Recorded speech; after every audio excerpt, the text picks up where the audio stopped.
اذکر انواع الفصاحہ، فصاحت کے بارے میں پوچھ رہا ہے کہ فصاحت کی کتنی اقسام ہیں، اور فصاحت کی آگے وہ تفصیلات بتائے گا کہ کلام فصیح کون سا ہوتا ہے، فصیح کلمہ کون سا ہوتا ہے۔ فصاحت کی 3 قسمیں ہوتی ہیں جی۔ للفصاحت ثلاثۃ انواع، ایک ہے فصاحت کلمہ، ایک ہے فصاحت کلام، اور جو تیسری قسم ہے اس کی اس کو کہتے ہیں فصاحت متکلم۔ اب ہر ایک کی وضاحت کرے گا کہ فصاحت کلمہ سے کیا مراد ہے، فصاحت کلام سے کیا مراد ہے، اور فصاحت متکلم سے کیا مراد ہے۔ ان میں سے ہر ایک بات کی وہ الگ سے وضاحت کرے گا۔ پہلے کہہ رہا ہے کہ ما ہی کلمۃ الفصیحہ، کلمہ فصیحہ سے کیا مراد ہے؟ تو کلمہ فصیحہ سے مراد ہے ہی التی خلت من العیوب التالیہ، کہ یہ جو عیوب بتلائے جا رہے ہیں نا، جن کے اندر ایک عیب اس نے بتلایا تنافر حروف کا، ایک عیب اس نے بتایا ہے غرابت کا، اور تیسرا عیب اس نے بتایا ہے مخالفت قواعد اللغہ، لغت کے جو بنیادی قواعد ہیں ان قواعد کی مخالفت۔ تو اگر آپ کا کلمہ ان 3 چیزوں سے پاک ہے تو اس کا مطلب ہے کہ آپ کا وہ کلمہ کلمہ فصیح ہے۔ ٹھیک ہے جی، 3 اس نے قیود لگائی ہیں۔ آگے اس نے ان قیود کی چونکہ اس انداز سے وضاحت نہیں کی اور وہ ڈائریکٹ علم معنی میں چلا گیا، تو میں تھوڑی صرف اس کی وضاحت کرنا چاہوں گا۔ جن لوگوں کے پاس بکس ہیں تو وہ بے شک اوپر ہی نوٹ کر لیں، اور جن کے پاس بکس نہیں ہیں تو وہ الگ سے پراپر پیج پہ جہاں آپ نوٹس بنا رہے ہیں تو اس میں اس چیز کو ایڈ کر لیں یہاں پہ، کیونکہ یہ وضاحت ضروری ہے۔ 3 اس نے چیزیں بتائی ہیں جی۔ ایک اس نے بتایا ہے تنافر حروف، دوسرا غرابت، اور تیسرا مخالفت قواعد لغویہ، یعنی لغوی قواعد جو کہ سٹینڈرڈ سیٹ ہوا ہوا ہے عربوں کی طرف سے، اس کی مخالفت نہ ہو، اس میں غرابت نہ ہو، اور تنافر حروف نہ ہو۔ تنافر حروف کہتے ہیں کہ آپ جب کوئی کلمہ استعمال کر رہے ہیں، کوئی آپ نام لیتے ہیں، کوئی اسم ذکر کرتے ہیں، تو اس میں آپ حروف کو اس انداز سے اس میں لاتے ہیں کہ جس کی وجہ سے آپ کی زبان کے اوپر اس کلمے کی ادائیگی بھاری ہو جاتی ہے، مشکل ہو جاتی ہے، آپ کو دشواری کا سامنا کرنا پڑتا ہے۔ بہت سارے عربی ادب میں ایسے بے شمار کلمات ہیں کہ جن کو زبان پر ادا کرنا یعنی فوراً سے ادا نہیں ہوتا، وہ اس میں ثقل آ جاتا ہے۔ جیسے مثال کے طور پہ اب یہ ایک لفظ استعمال ہوتا ہے عربوں کے ہاں، سمامہ۔ اب سمامہ جو ہے، آپ اس کو جب پڑھیں گے تو یقیناً آپ کو تھوڑا سا اپنی زبان اور اپنے ذہن پر فکر اور یعنی بوجھ محسوس ہوگا۔ ٹھیک ہے جی، تو اب یہ جو سمامہ کا لفظ ہے وہ استعمال کرتے ہیں چھوٹے سر کے معنی میں، اس کو استعمال کرتے ہیں کہ چھوٹے سر والے کو سمامہ کہتے ہیں۔ ٹھیک ہے جی، اسی طریقے سے وہ ایک لفظ اور استعمال کرتے ہیں، مثال کے طور پہ وہ کہتے ہیں مسغنجر۔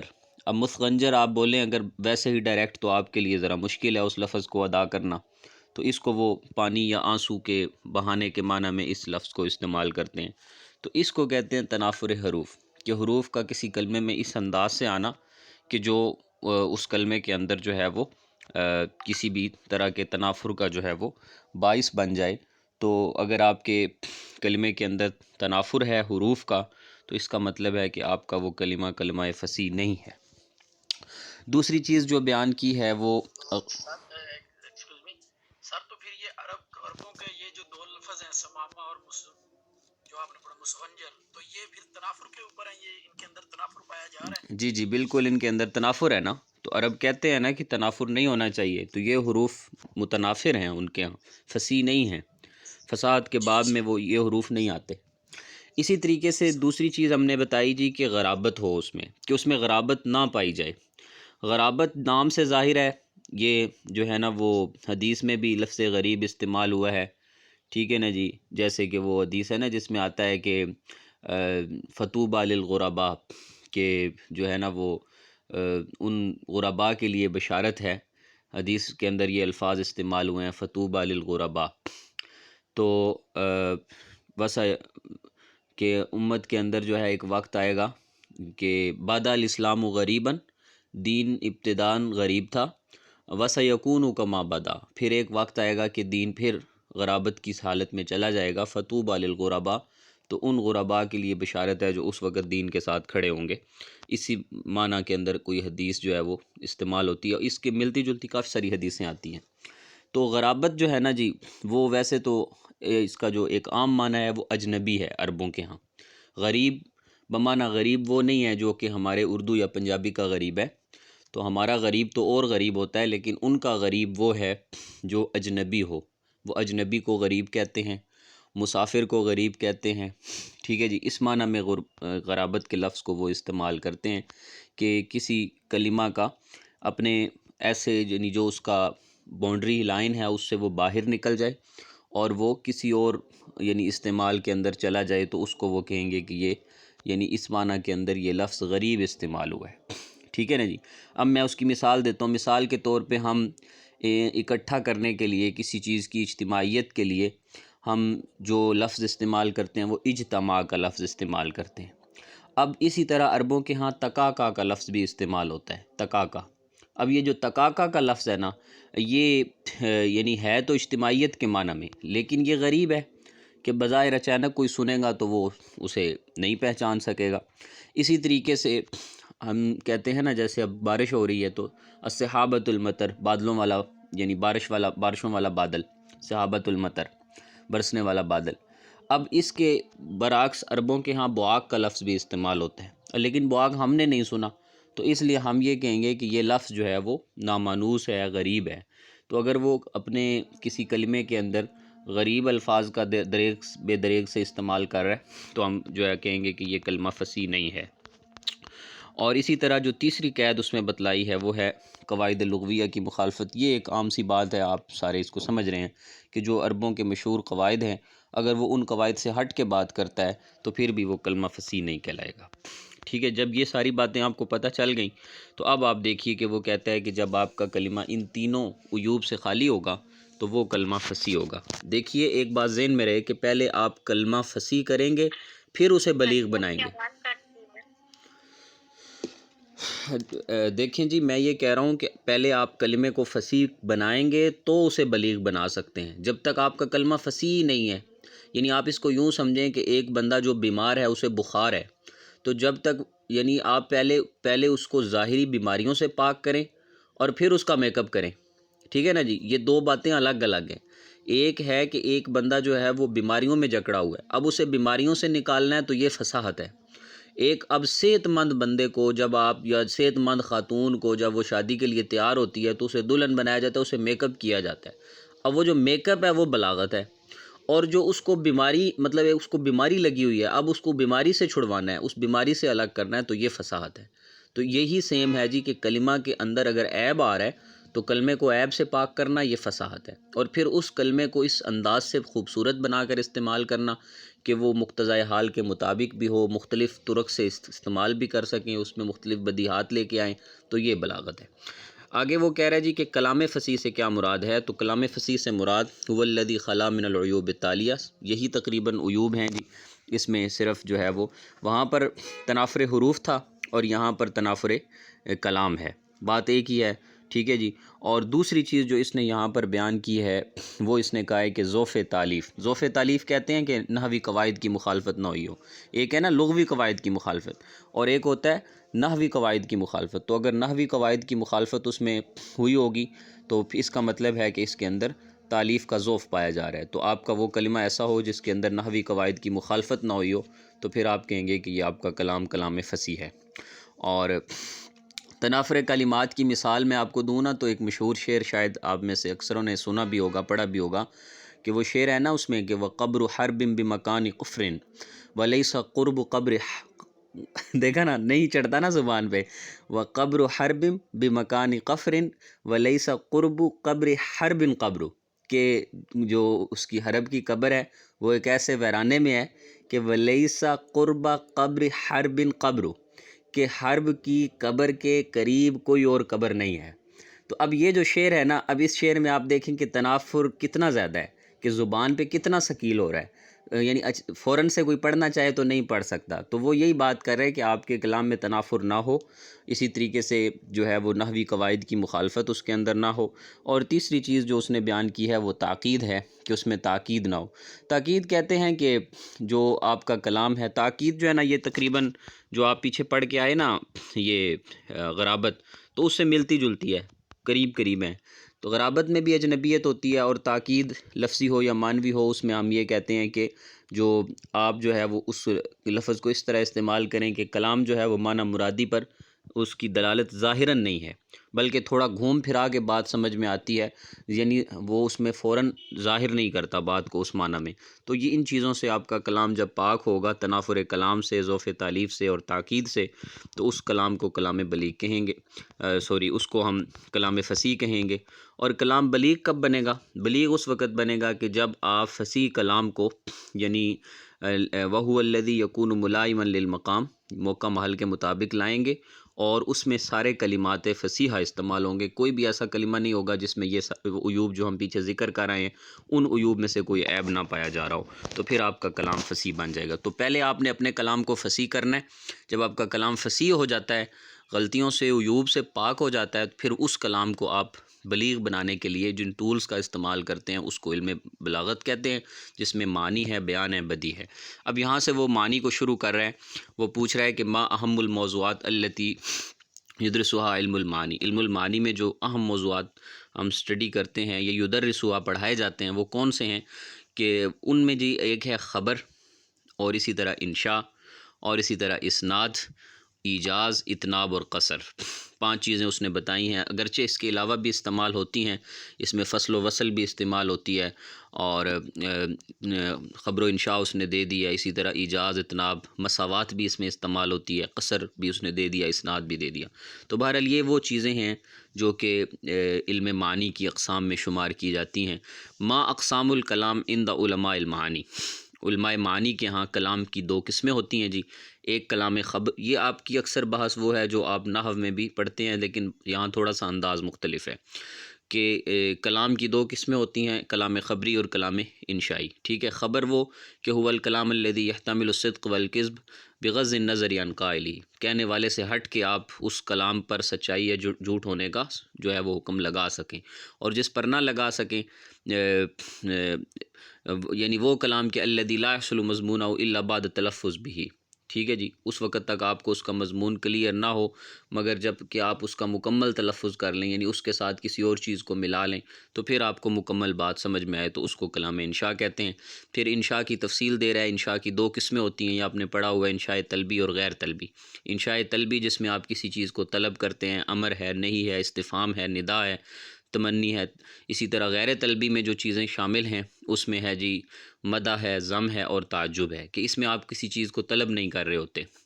اب وہ کہہ رہے ہیں کہ خبر کو جو ہم لے کر آتے ہیں تو القائے خبر کی اغراض کیا ہیں، غرض اصلی کیا ہے اس کی غرض اصلی ہے جی کہ الغرض الاصلی ہوا فائدۃ الخبر واللازم الفائدہ. کہ خبر جو ہوتی ہے وہ جب ہم کلام کو خبر استعمال کرتے ہیں تو اس کا ایک فائدہ تو یہ ہے کہ وہ ہمیں خبر ملتی ہے، اور دوسرا لازم الفائدہ ہوتی ہے، یعنی خبر کے ساتھ ساتھ کوئی اور فائدہ بھی ہمیں پہنچا کر جاتی ہے.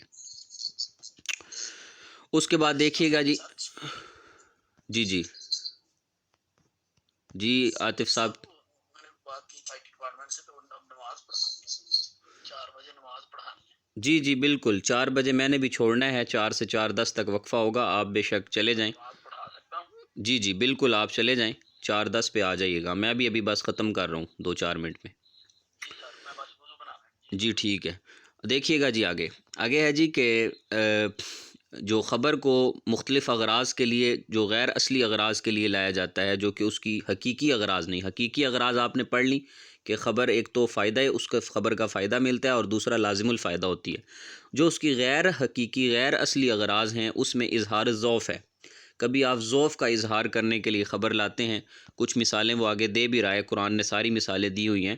جیسے کہ وہ آتا ہے نا اس میں کہ ربی انی وہن العظم منی واشتعل الرأس شیبا ولم اکن بدعائک ربی شقیہ، کہ اے میرے رب جو ہے وہن العظم منی، کہ میری ہڈیاں جو ہیں وہ اب کمزور ہو گئی ہیں، سر میرا سفید ہو گیا. تو اب یہ جو ہے اپنے ضعف کا اظہار ہے، یعنی وہ خبر لائی گئی ہے جس میں وہ اپنے ضعف کا اظہار کر رہے ہیں.